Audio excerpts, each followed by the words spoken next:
I'm Richard Stull. They call me Doc. Small group therapy, $40 an hour. So what do you have, Professor? The bartender asked. Haven't seen you around for a while. Still working on that book? It's coming along, the professor said. Let me have another fancy rum drink. That's your fourth, the bartender said, and at these prices you better hope you sell a lot of books. A guy in boots, jeans, and a faded blue hat that said chainsaw on it sat a couple seats down. The professor gnawed on the pineapple from his drink, took a little pink umbrella out of the glass, and laid it on the bar. Bartender started cutting limes. The TV overhead blared the latest ball scores on SportsCenter.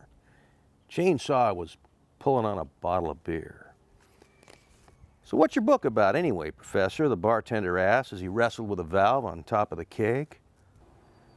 Well, the professor said, taking a long, drawn-out sip, it's about how we all went from thinking we knew everything, how everything was defined, to how it all broke down.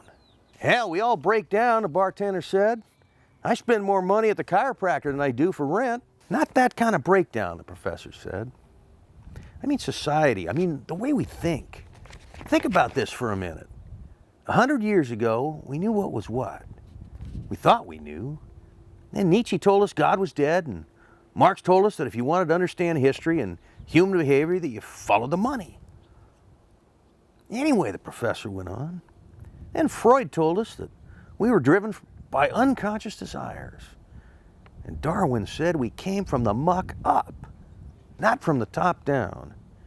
And Einstein told us space was curved, that parallel lines could meet, and that history was a lie. There's no such thing as history, because it's just one person imposing their story on events.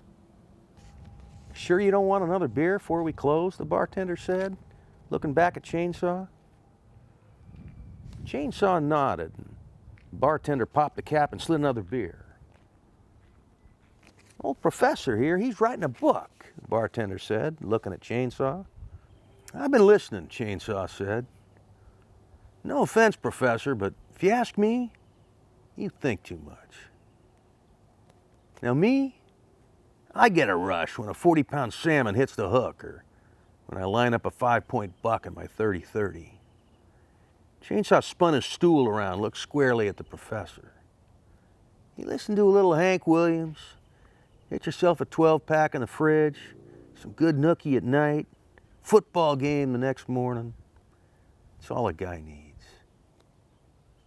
Chainsaw turned his stool back around, got up slowly and threw some bills on the bar.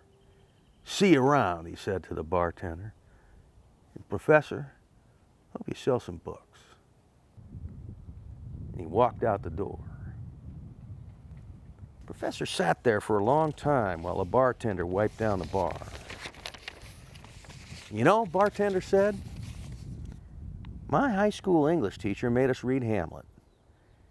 She told us it was the greatest work in the English language. All I can remember thinking to myself is, this guy's got too many lines. The professor reached into his wallet and pushed two $20 bills towards the bartender. You want me to call a cab? Bartender asked. No thanks, the professor said. I'm going to walk around for a while. The professor stepped outside into the brisk cold air and looked up at the stars and the waxing moon. He walked tentatively at first, adjusting to the cold and the alcohol. Then he gradually picked up the pace, the air cool in his lungs as he walked. He sensed the soles of his feet as they hit the ground. He started to feel the rhythm as he strode.